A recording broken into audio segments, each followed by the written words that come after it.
오늘은 창세기 강의 39번째 시간인데요. 제목이 우리의 관심, 하나님의 관심입니다. 우리가 가장 관심 두고 살아가는 것이 무엇입니까? 한번 생각해 보세요. 여러분들 각자가 잘 아실 거잖아요. 그러면은 다른 한편으로 하나님은 우리를 향해서 무엇에 가장 관심이 많으시겠습니까? 이 질문들에 대한 답을 통해서 그리스도 예수 안에 드러난 하나님의 복음을 누리시게 되시기를 기원합니다. 가나안 땅에 오늘 본문에 보면 기근이 심해져서 야곱의 아들들이 애굽에서 가져온 곡식이 다 떨어진 거예요. 그래서 야곱이 아들들에게 수고스럽겠지만 다시 한 번 더 애굽으로 가서 양식을 사와야겠다. 그러니까 유다가 말하는 거예요. 지난번에 애굽의 총리가 말하기를 베냐민, 우리들의 동생을 데려가지 않으면 곡식을 사올 수가 없다라고 했습니다. 그래서 야곱이 어쩔 수 없이 베냐민을 그들과 함께, 형들과 함께 보내기로 하는 거예요.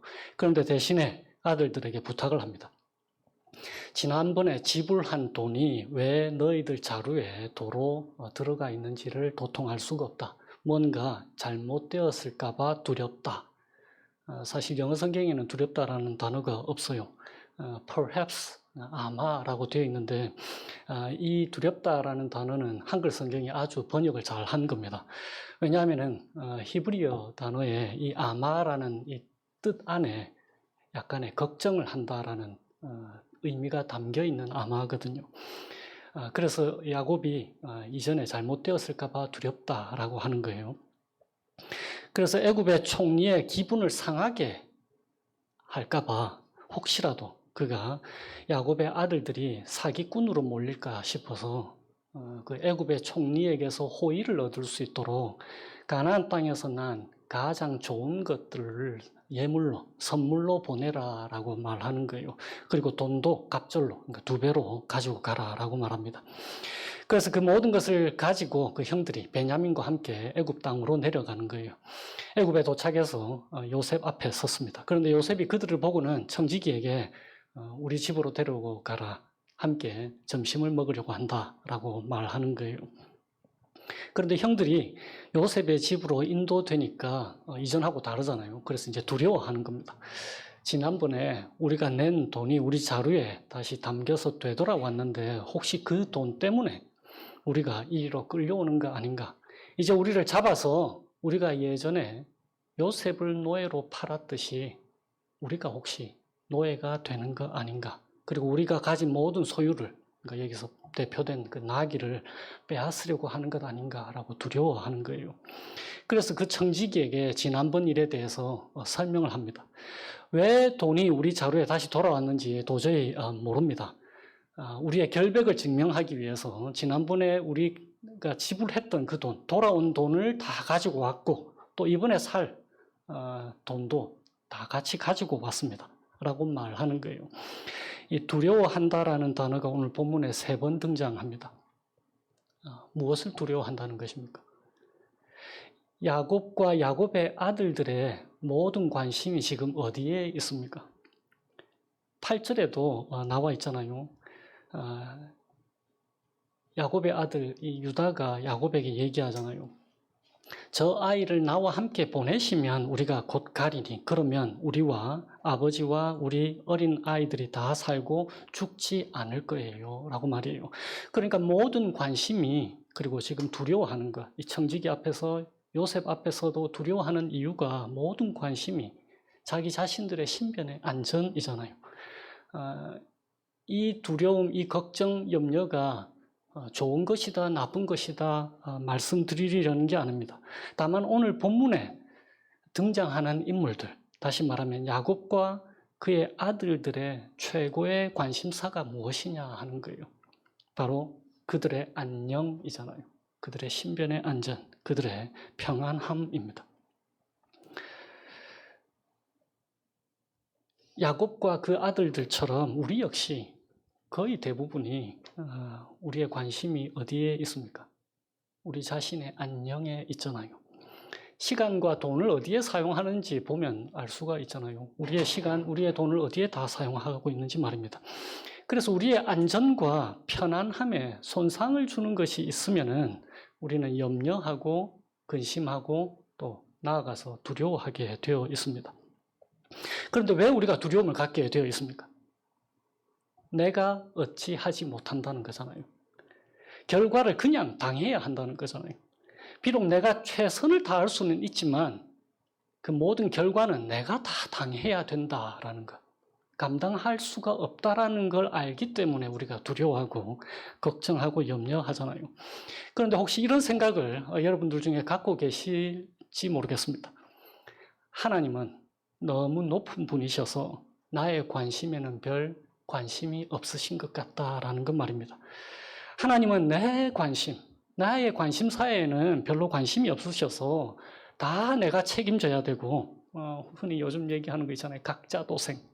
나 혼자 알아서 삶을 살아내야 하는 것 아닌가라는 생각을 가지실 수도 있겠습니다.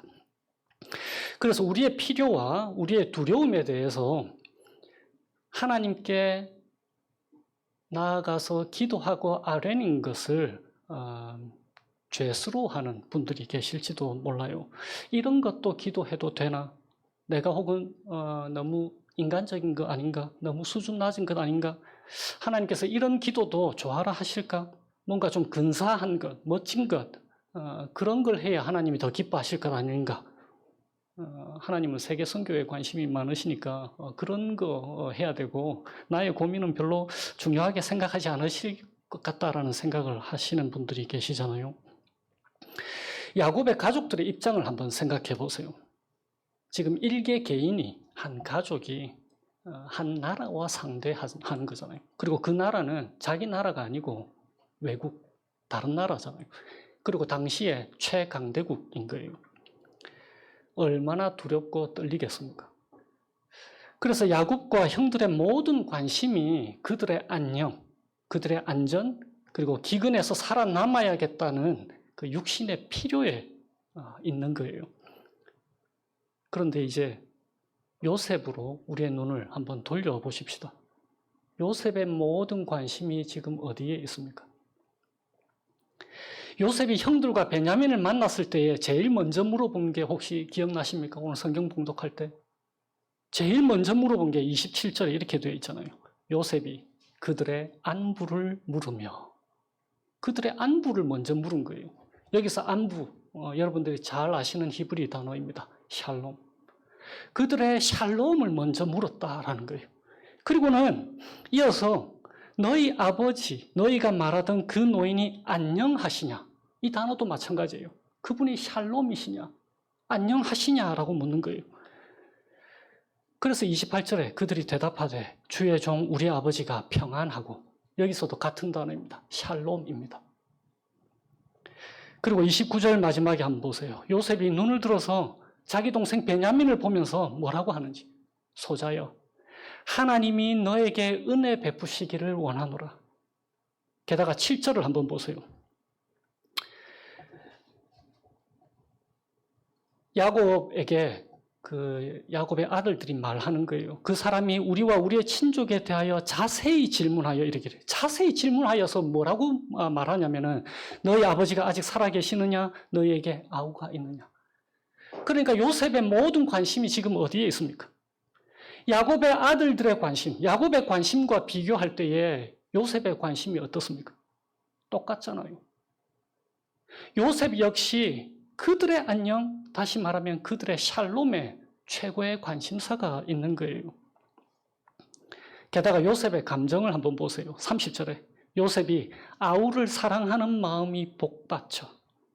그리고 34절에 베냐민에게는 다른 사람보다 5배나 음식을 주는 거예요. 그리고는 뭐라고 되어 있냐면 마지막에 요셉과 함께 즐거워하였더라. 다른 말로 표현하면 요셉과 함께 자유롭게 먹고 마셨다라고 되어 있는 거예요. 그리고 베냐민에게는 그 사랑하는 감정 때문에 5배나 주는 거예요. 바로 여기에 복음이 있는 것입니다.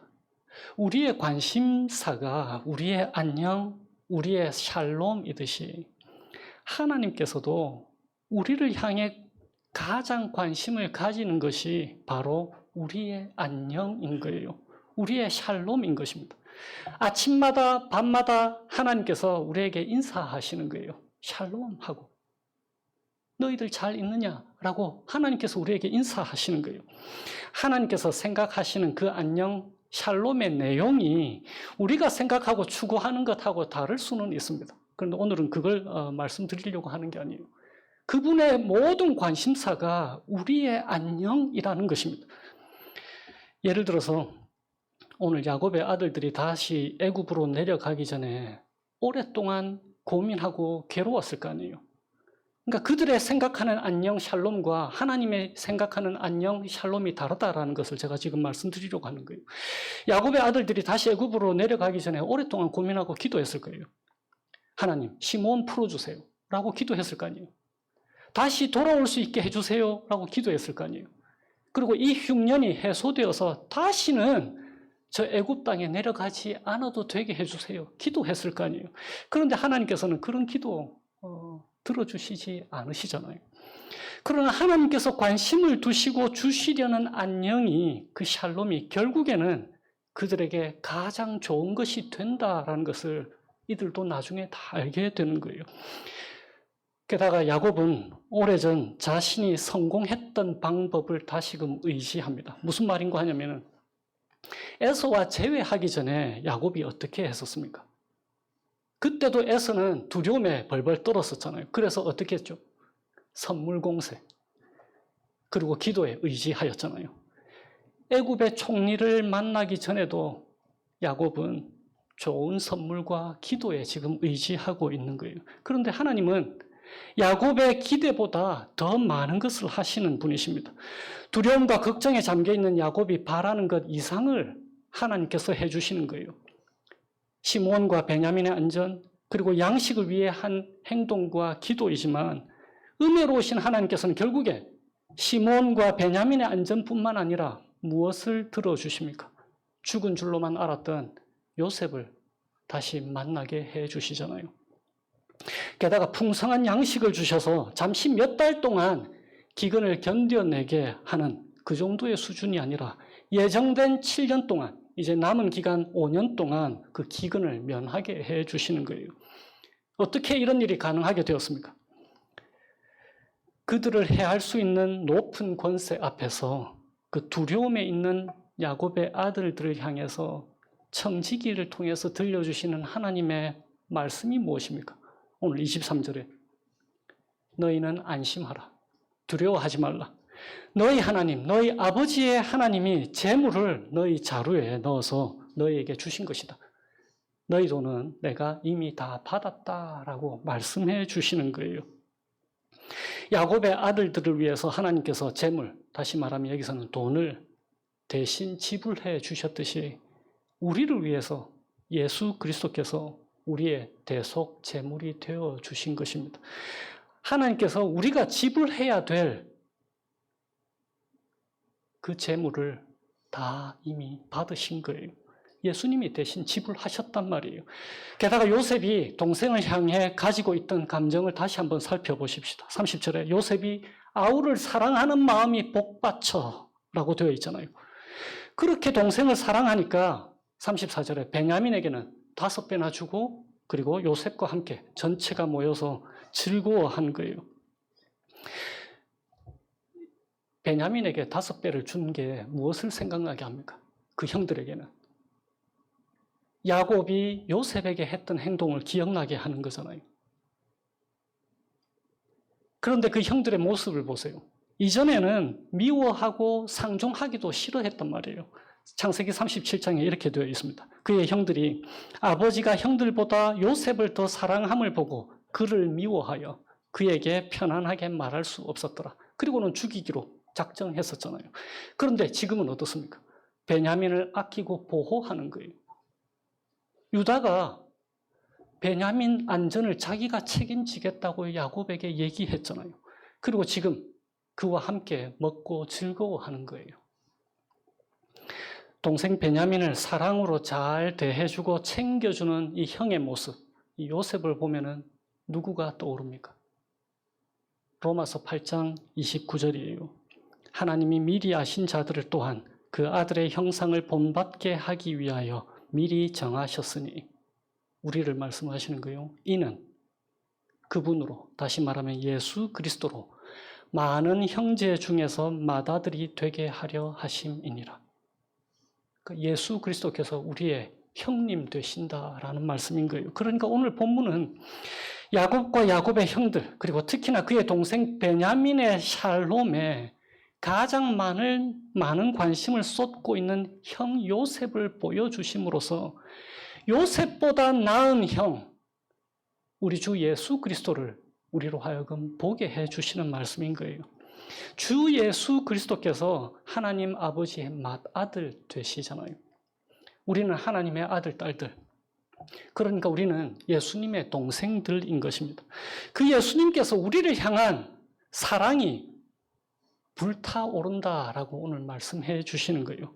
우리를 보시면서 눈에 넣어도 아프지 않은 사랑하는 동생들아라고 말씀해 주시는 것입니다. 또한 애굽 사람들은 오늘 본문에 보니까 히브리 사람들과 함께 먹는 것을 부정탄다라고 생각을 한 거예요. 왜냐하면 당시에 이집트 사람들, 이 애굽 사람들은 자신들 이외의 다른 나라 사람들은 미개한 사람들이라고 생각했단 말이에요. 야만인들이라고. 그러니까 같이 먹으면 재수 없다라고 생각하는 거예요. 그런데 요셉은 어떻습니까? 그들과 함께 즐겁게 먹고 있는 거예요. 우리 형이신 우리 주님께서 우리와 함께 즐겁게 먹기를 기뻐하시는 분이신 것입니다. 계시록 3장 20절에 이렇게 되어 있잖아요. 볼지어다 내가 문 밖에 서서 두드리노니 누구든지 내 음성을 듣고 문을 열면 내가 그에게로 들어가 그로 더불어 먹고 그는 나와 더불어 먹으리라. 하나님에 대해 오해하는 것, 그 중에 한 가지는 내가 뭔가 하나님을 기쁘시게 해드려야 한다라고 하는 거예요. 그것은 바로 우리의 한계 때문에 그런 것입니다. 왜냐하면 우리 각자는 우리를 기쁘게 해주는 사람들을 잘 받아주는 사람들이잖아요. 우리 자신이 나에게 잘 해주는 사람을 잘 받아주고 그렇지 않은 사람하고는 별로 가까이 하고 싶지 않아 하는 사람들이잖아요. 그래서 자연스럽게 하나님께서도 내가 하나님께 잘해드리지 않으면 그분도 내게 잘해주시지 않으시는 분으로 생각하게 되어 있는 것입니다. 이런 내가 온전히 받아들여질 수 있는가라고 고민하는 거예요. 나를 보시고 하나님께서 정말로 기뻐 춤추시며 즐거워하시나? 진짜로 이런 내 모습을 보시고 그게 우리의 염려잖아요. 그런데 하나님께서 말씀하시는 거예요. 그렇다라고 말이에요. 23절에 청지기를 통해서 들려주는 하나님의 말씀을 다시 보십시오. 너희는 안심하라. 두려워하지 말라. 너희 하나님, 너희 아버지 하나님이 재물을 너희 자루에 넣어서 너희에게 주신 것이다. 너희 돈은 내가 이미 받았다라고 말씀하시는 거잖아요. 야곱은 자신의 안녕을 위해서 시므온을 살리기 위해서 가장 사랑하는 아들 베냐민을 어쩔 수 없이 보낸 거잖아요. 자신의 안녕을 위해서. 그런데 우리 하나님 아버지는 자신을 희생하면서 우리의 안녕을 위해서, 우리를 살리시기 위해서 사랑하는 독생자를 우리를 위해 보내주신 거예요.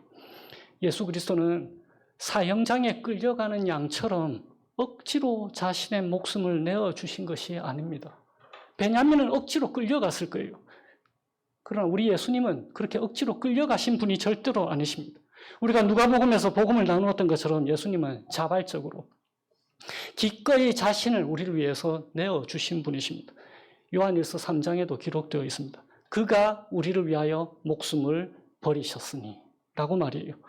요한복음 10장에도 이렇게 되어 있습니다. 세 번역에 아무도 내게서 내 목숨을 빼앗아 가지 못한다. 나는 스스로 원해서 내 목숨을 버린다 라고 예수님께서 말씀하신 거예요. 그렇게 해서 하나님께서 예수 그리스도를 가장 사랑하시듯이 그리스도 예수 안에서 우리를 가장 사랑해 주시는 분이 되신 거란 말입니다.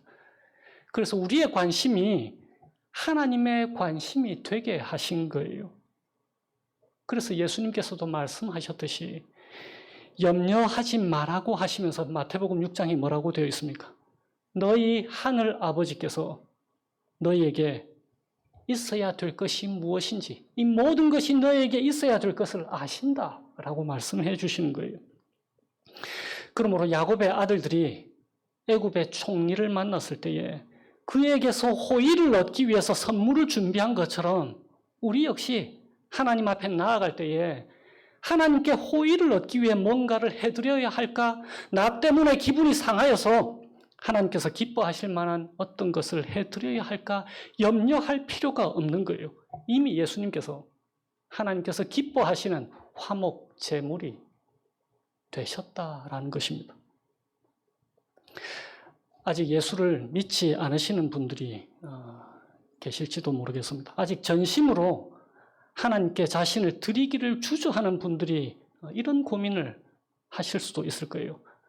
가령 내가 예수님을 믿게 되면 오늘 18절처럼 이는 우리를 억류하고 달려들어서 우리를 잡아 노예로 삼고 우리의 나귀를 빼앗으려 함이로다.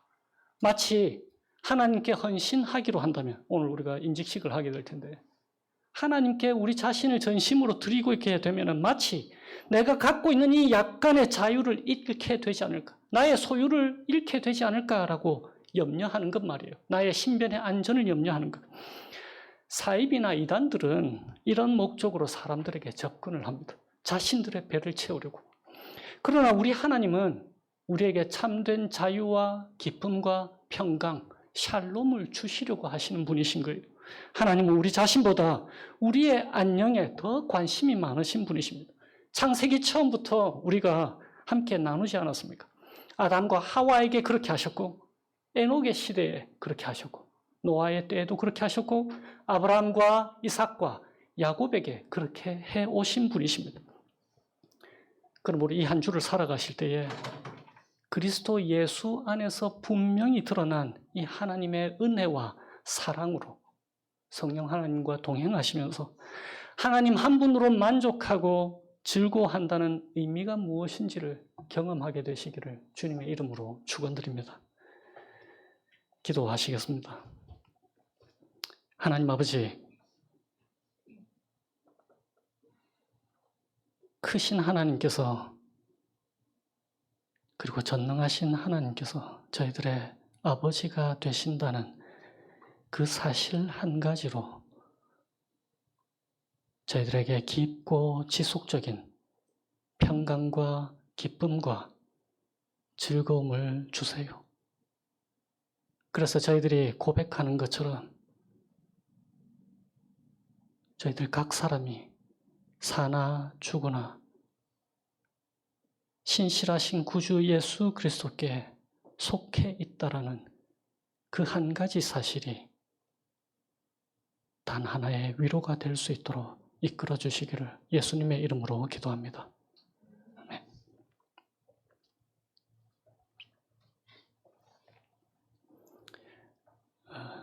오늘은 임직식을 하게 되는데요. 몇 가지 제가 설명을 드릴게요. 한국 장로교회, 보통 대부분의 분들은 장로교회나 혹은 감리교, 침례교에 소속이 되셨다가 우리 교회로 오신 분들이신데 대표적으로 한국 장로교회와 개혁교회의 정치, 폴리틱 사이에 분명한 차이점은 우리 개혁교회에서는 안수가 사람 개인에게 주어지는 것이 아닙니다. 이 사실이 아주 중요합니다. 안수가 사람 개인에게 주어지는 것이 아니고 그 개인이 맡을 사역에 주어지는 거예요. 그래서 임기제입니다.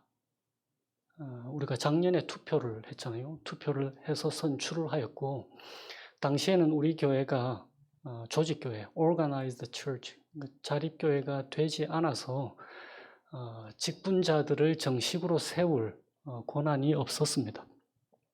그래서 우리가 선출만 하고 자립교회가 될 때까지를 기다린 거예요. 그렇기 때문에 임기제이기 때문에 본 교단에서 안수식과 임직식이 동일시가 됩니다. 그러나 관행상 안수받는 것이 처음이 아닌 경우에는 임직식이라고 부르는 것이 이제 혼돈을 피하는 길이어서 지금 화면에는 임직식이라고 되어 있고 오늘 교인 소식란에는 안수식이라고 되어 있는 거예요. 이게 같이 가는 겁니다. 개인이 맡을 사역에 주어지는 것이기 때문에 임직식과 안수식이 같은 말인 거예요. 그런데 만약에 내년에 다시 투표를 해서 되시는 분들, 다시금 선출이 되신 분들은 다시 안수를 할 필요가 없잖아요. 그래서 임직식이 되는 겁니다. 근데 오늘은 임직식이라고 해도 되고 안수식이라고 해도 되는 거예요. 그런데 이제 중요한 거 제가 두 가지만 전해드립니다. 교단헌법 2조에 보면은 우리가 한국 장로교회의 문화에 익숙하다 보니까 이런 오해가 있기 때문에 제가 강조를 하는 거예요. 교단헌법 2조. 직분들의 차이는 다만 그 권한과, 여기서 권한은 영어로 mandate입니다. 그 권한과 임무, task. 임무에 있고 그 신분, dignity, 신분과 영예, honor에 있지 아니하다. 그렇게 말하면서 직분의 차이는, 그러니까 안수집사와 장로, 목사 이런 직분들의 차이는 기능상의 차이일 뿐 개인에게 주어지는 권위와 명예가 아님을 말해주고 있습니다. 잘 기억하셔야 돼요. 직분들의 차이는 다만 권한과 임무 차이이고 신분과 영예의 차이가 아닙니다.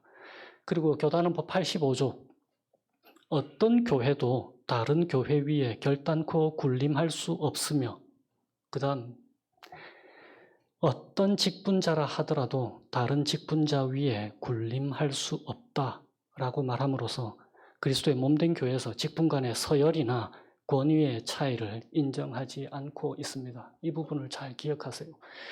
그러니까 안수집사가 되고 나면 장로를 선발할 자격이 되는 그런 게 아니고 맡은 임무가 다른 거예요. 그래서 장로로 섬기시다가 그 임기가 끝나면 안수집사로도 섬길 수가 있고 그렇게 그만둘 수도 있고 그렇게 되는 거예요. 다시 한번 더 강조합니다. 개혁교회에서의 안수는 사람에게 주어지는 게 아니고, 그 개인에게 주어지는 게 아니고 그 개인이 맡을 사역에 주어지는 것 잘 기억하시기 바랍니다. 그리고 직분 간의 서열이나 권위의 차이가 있는 것이 아니다라는 것 기억하시면 좋겠습니다.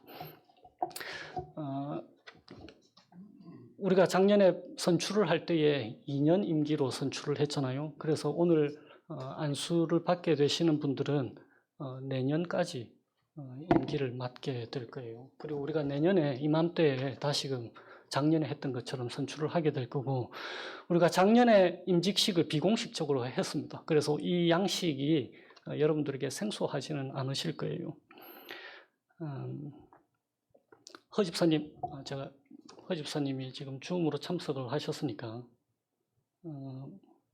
제가 허 집사님하고 여기 줌으로 나중에 안수를 할 때 필요하고 또 서약할 때 그 대답하는 게 필요하거든요. 그래서 제가 허 집사님이 제 화면에 뜨도록 하겠습니다.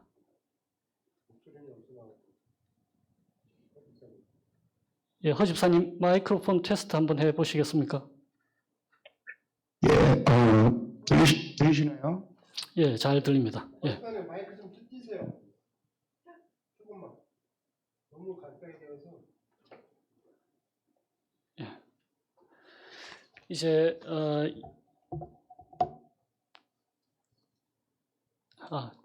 6분들 앞으로 나와 주시겠어요? 제가 개요를 먼저 설명해 드리겠습니다. 예수 그리스도의 성도 여러분, 오늘 우리는 하나님께서 그의 백성을 위해 신실한 지도자를 선물로 주신 것을 축하하려고 합니다. 교회의 직분자들을 통해서 우리는 그리스도의 그의 백성을 향한 사랑을 봅니다. 교회의 주인이신 주님이 지도자를 세우셔서 그의 이름으로 다스리고 그의 백성들의 영적인 안녕을 도모하게 하십니다. 주님은 성령으로 이 지도자들을 구비시키셔서 신자들이 믿음 안에서 자라가고 훈련된 그리스도인의 삶을 살며 이타적인 사랑으로 타인을 섬기고 구원의 모든 좋은 소식을 나눌 수 있게 하십니다.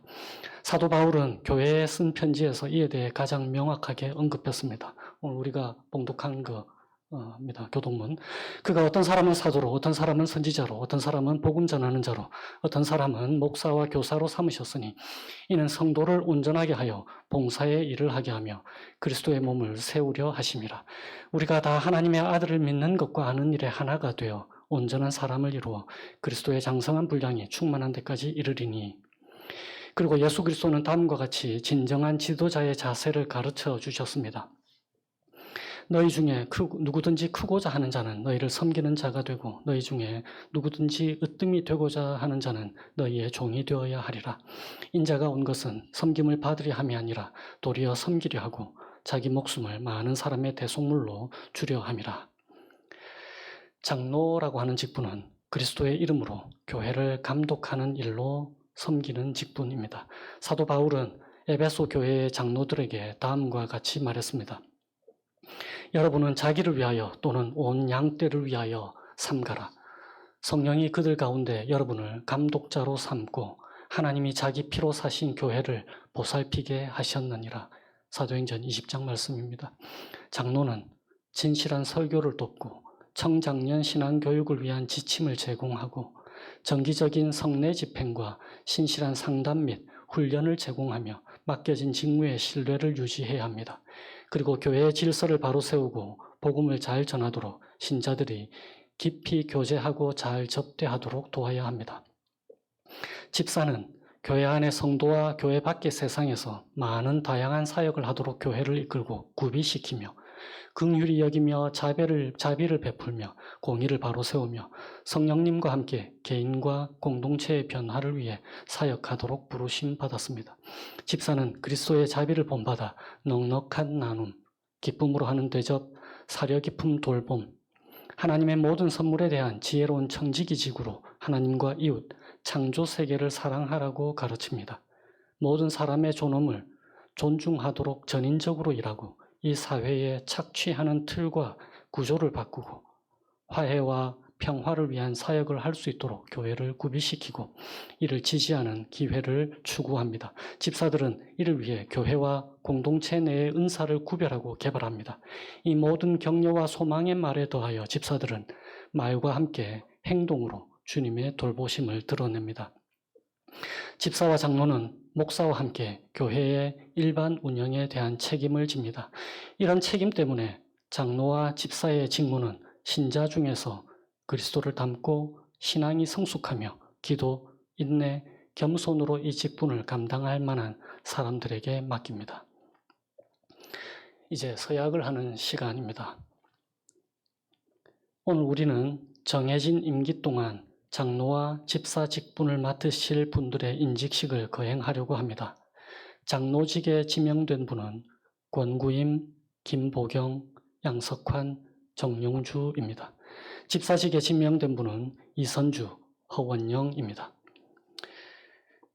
하나님 앞과 그리고 그의 교회 앞에서 다음의 질문에 대답하여서 이 직분을 받아들인다는 뜻을 표해 주시기 바랍니다. 제가 여러 가지 질문들을 하게 될 텐데 맨 나중에 제가 호명을 하고 질문을 드리면 그때 대답하시면 됩니다. 대답을 하실 때는 예, 하나님이 도우실 것입니다. 나중에 자리에 앉으신 분들도 대답을 하셔야 될 때가 있습니다. 그때 뭐라고 대답하시냐면 예, 하나님이 도우실 것입니다. 영어로 표현하면 I do, God helping me. 예, 하나님이 도우실 것입니다. 라고 대답해 주시면 되겠습니다. 당신은 여기 이 회중의 요청이 곧 당신을 거룩한 사역으로 부르시는 하나님의 부르심임을 믿습니까? 당신은 신구약 성경이 하나님의 말씀이며 신앙과 삶에 관한 원칙을 담은 유일하고 무오한 진리임을 믿습니까? 당신은 우리 교회의 교리에 동의하고 이에 반하는 모든 가르침을 거절합니까? 당신은 신실한 종이 되어 당신이 받은 이 소명에 합당한 방식으로 행하고 교회의 다스림과 징계에 복종할 것을 약속합니까?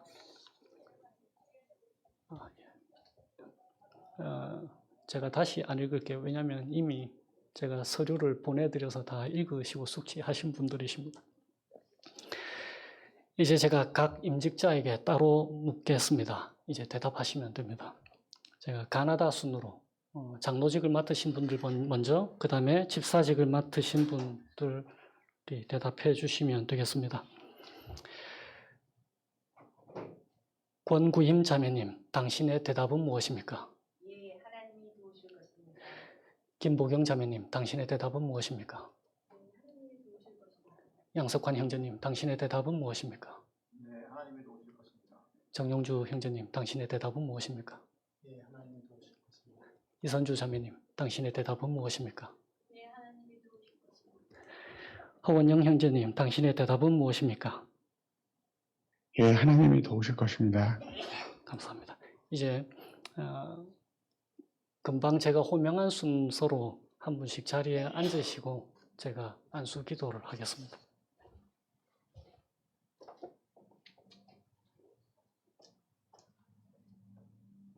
같이 기도해 주시면 좋겠습니다. 권구임 장로에게 거룩한 직무를 맡기신 우리 하나님, 아버지의 말씀으로 인도하시고 성령으로 구비시켜 주옵소서. 그리하여 교회가 든든히 세워지고 하나님의 이름이 찬송받게 하옵소서. 아멘.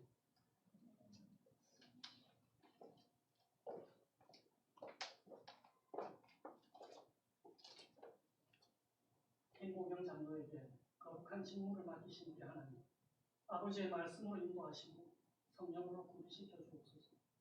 그리하여 교회가 든든히 세워지고 하나님의 이름이 찬송받게 하옵소서. 아멘.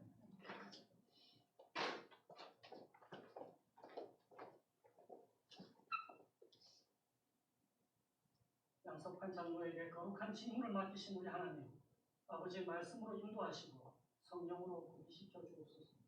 그리하여 교회가 든든히 세워지고 하나님의 이름이 찬송받게 하옵소서. 아멘.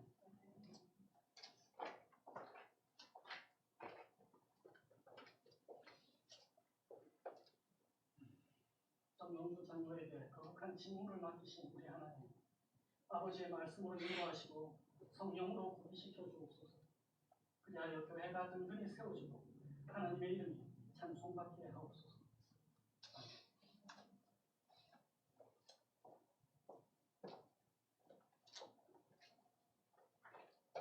이선주 집사에게 거룩한 직무를 맡기신 우리 하나님, 아버지의 말씀으로 인도하시고 성령으로 구비시켜 주옵소서. 그리하여 교회가 든든히 세워지고 하나님의 이름이 찬송받게 하옵소서.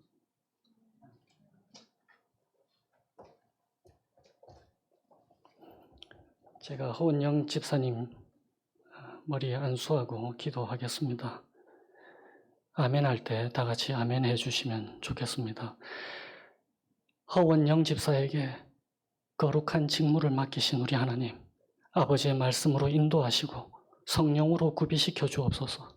그리하여 교회가 든든히 세워지고 하나님의 이름이 찬송받게 하옵소서.